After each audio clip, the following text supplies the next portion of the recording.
Hello students, today's lecture we will discuss about unit number 3rd natural resources.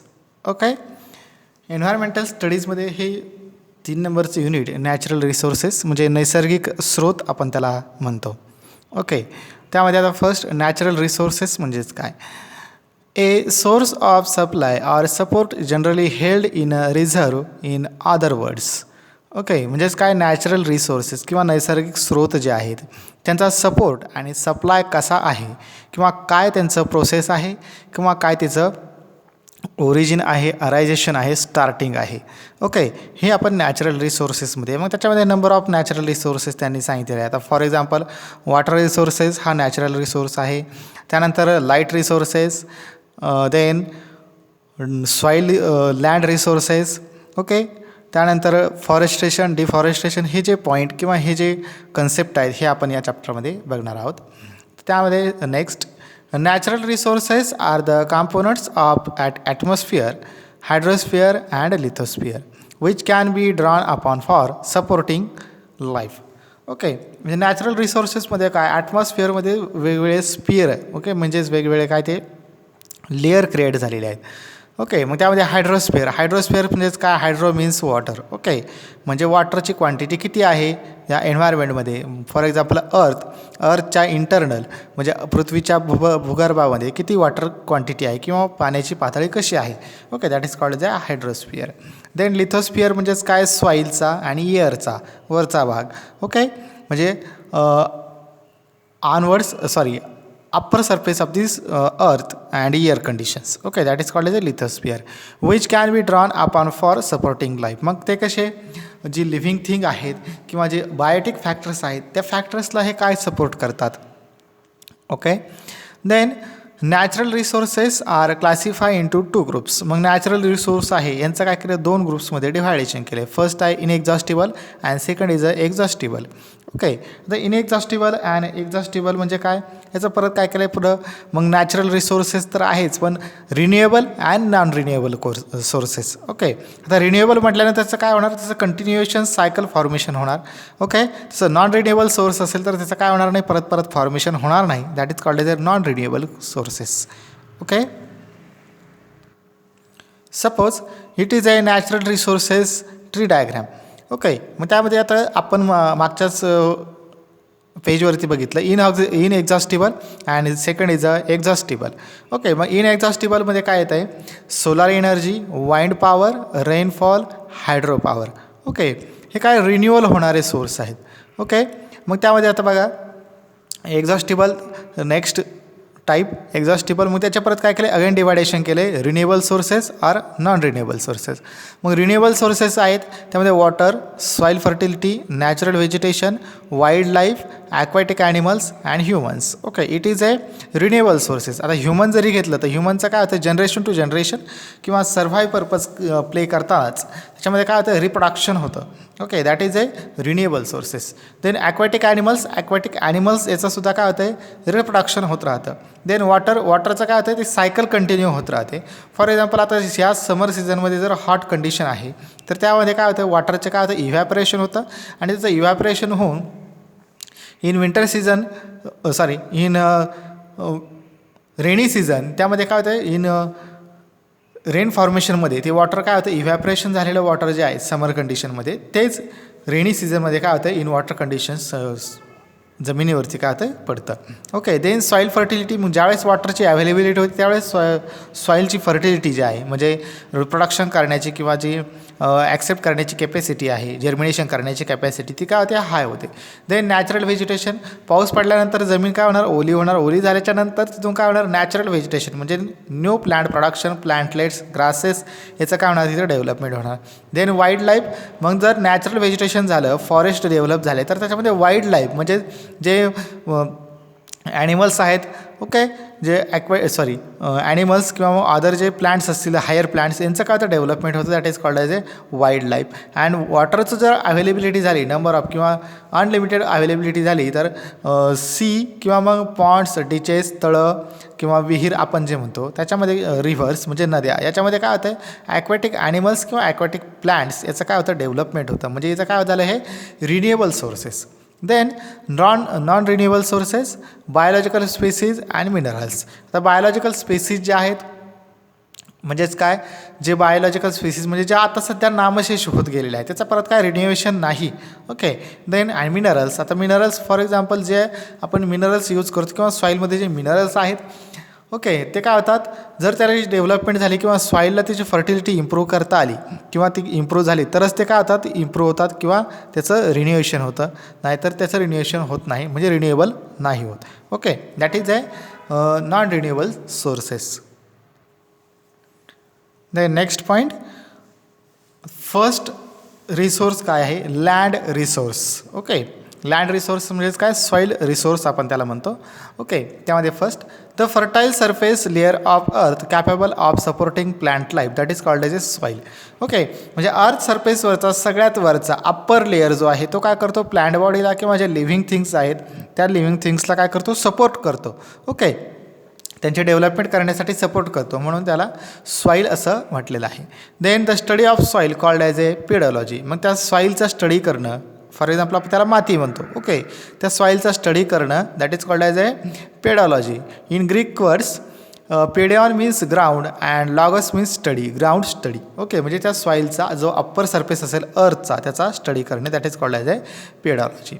Then soil is a form by two process. मग soil ही दोन फॉर्मेशनमध्ये किंवा दोन कंडिशनमध्ये काय होते, फॉर्मेशन होते. त्यामध्ये first weathering, breakdown of rock into small particle. मग जे छोटे छोटे दगड्स असतील किंवा वाळूचे कण आपण त्याला म्हणतो, त्याचं काय होणं, क्रशिंग होणं, क्रस्ट फॉर्मेशनमध्ये त्याचं फॉर्मेशन होणं, त्यालाच काय म्हटलं जातं, वेदरिंग असं म्हटलं जातं. Then pedogenesis, development of humus. मग ते जे स्टोन पार्टिकल्स असतील किंवा ते वाळूचे कण आपण त्याला म्हणतो, त्याचं डायरेक्टली सॉईलमध्ये कन्व्हर्जन होणं आणि त्याच्यामध्ये काय होणं, ह्युमस. ह्युमस म्हणजे काय, हिचं important factors of the soil. Okay, सॉईलमध्ये जर ह्युमस क्वांटिटी जर असेल किंवा फर्टिलिटी कॅपॅसिटी जर वेल डेव्हलप असेल तर ते काय, ते नेक्स्ट जनरेशन तिथं जर्मिनेशनसाठी ती फेवरेबल होते. ओके, मग ह्युमसची कंडिशन त्याच्यामध्ये जर जास्त असेल तर that is called as a pedogenesis. Then human activities often create world wide problems like soil erosion and depletion of fertility. मग ह्युमन ॲक्टिव्हिटीज, आता ह्युमन ॲक्टिव्हिटीज म्हणजेच काय, सध्या आता मानव किंवा मनुष्य प्राणी हा काय करतो आहे, कन्स्ट्रक्शन्स करतो आहे किंवा वेगवेगळी डेव्हलपमेंट करतो आहे अर्थवरती. ओके, नॅचरल जे रिसोर्स असेल त्याच्यामध्ये काय करतं, इंटरफेअर करून स्वतःचं काय करतं, इम्प्रूव्हमेंट करू पाहतो आहे. ओके, मग त्याच्या थ्रू काय होतं आहे, सॉईल इरोजन होतं आहे, डिप्लेशन होतं आहे आणि फर्टिलिटी सॉईलची फर्टिलिटी काय होते, डिक्रीज होत जाते. ओके, फॉर एक्झाम्पल आता इंडस्ट्रीज त्या मानवाने तयार केल्या किंवा इंडस्ट्री तिथं डेव्हलप केल्या, तर इंडस्ट्रीजमधून निघणारा जो स्मोक आहे किंवा त्याला लागणारं जे रॉ मटेरियल आहे त्याच्यामुळं काय होतं, एन्व्हायरमेंटमध्ये किंवा त्या लँडमध्ये काय होतं, तिथं डिप्लेशन फर्टिलिटीची पॉवर जी आहे ती सॉईलची काय होते, दिवसेंदिवस कमी होत जाते.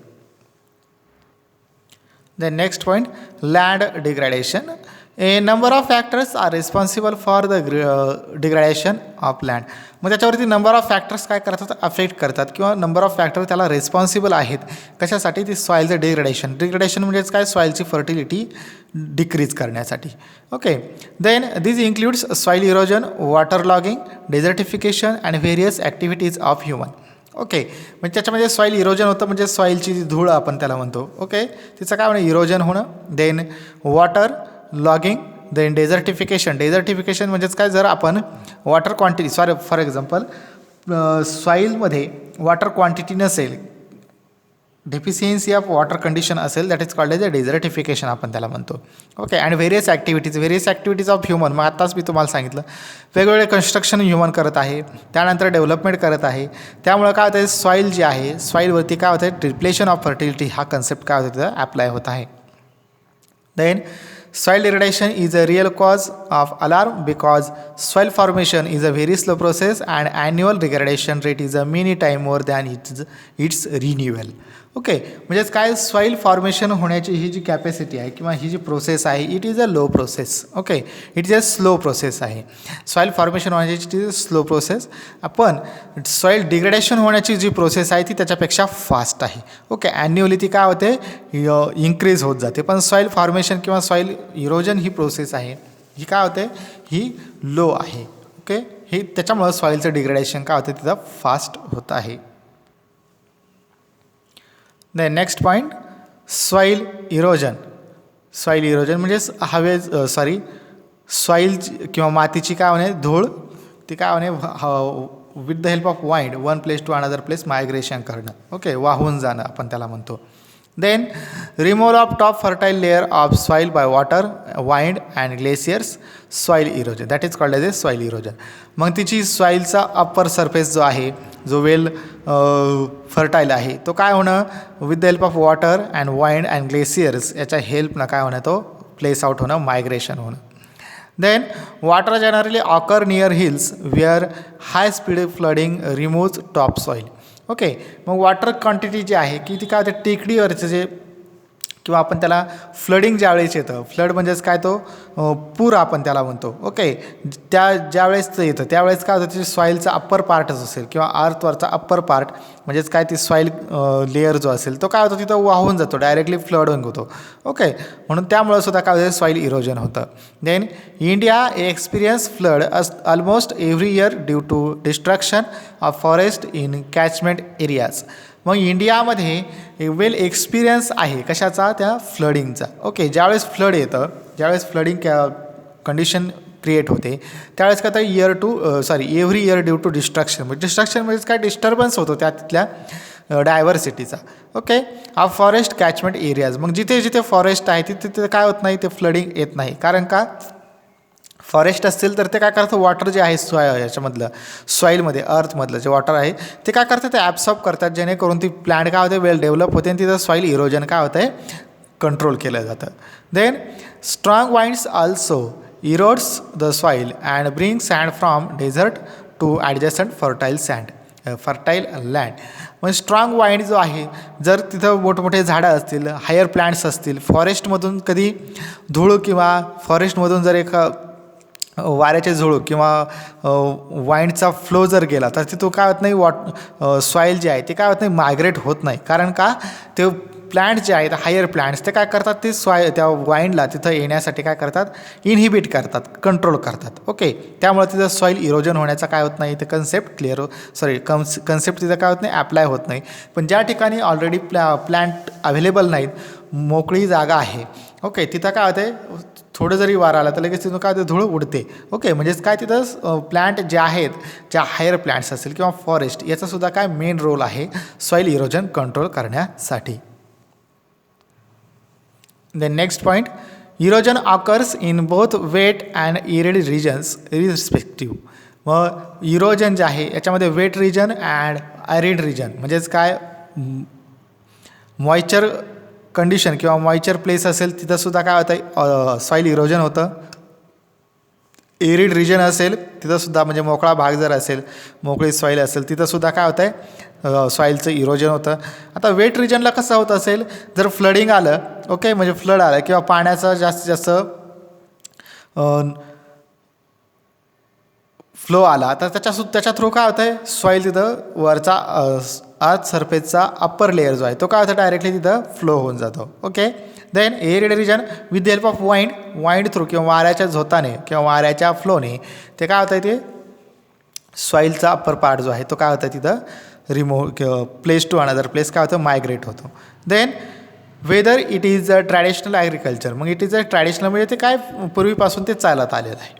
Okay, then various human activities such as a felling of trees, overgrazing, overcropping and improper soil erosion. म्हणजे ज्यावेळेस ह्युमन ॲक्टिव्हिटीज, आत्ताच मी सांगितलं काय, अदर ह्युमन ॲक्टिव्हिटीज ज्या आहेत, ओके, म्हणजे कन्स्ट्रक्शन किंवा अदर जे इंडस्ट्रियलायझेशन जे आहे, अर्बनायझेशन जे आहे, ते ज्यावेळेस डेव्हलपमेंट होतं त्यावेळेस काय केलं जातं, कटिंग केली जाते ट्रीजची. ओके, फॉरेस्ट कटिंग केलं जातं, जेणेकरून मग काय सॉईल इरोजन तिथं डायरेक्टली अटॅक होतं.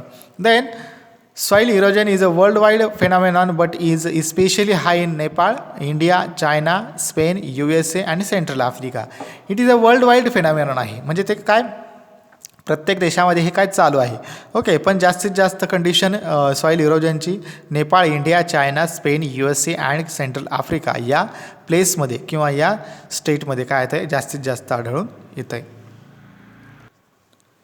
The next point desertification. आता डेझर्टिफिकेशन म्हणजेच काय deficiency of water in the soil. Okay, that is called as desertification. म्हणजे वॉटरची क्वांटिटी सॉईलमध्ये काय असणं कमी असणं त्यालाच डेझर्टिफिकेशन असं म्हटलेलं आहे. Okay, transformation of fertile land into desert by natural or man activities that is called as a desertification. म्हणजे सॉईलमध्ये जे वॉटर क्वांटिटी असेल ती काय होणे लो होणं कमी होणं. मग कशाने मग ह्युमन ॲक्टिव्हिटीज असतील किंवा नॅचरल प्रोसेस असेल त्याच्या थ्रू काय होणं ते कमी होणं त्याला डेझर्टिफिकेशन असं म्हटलेलं आहे.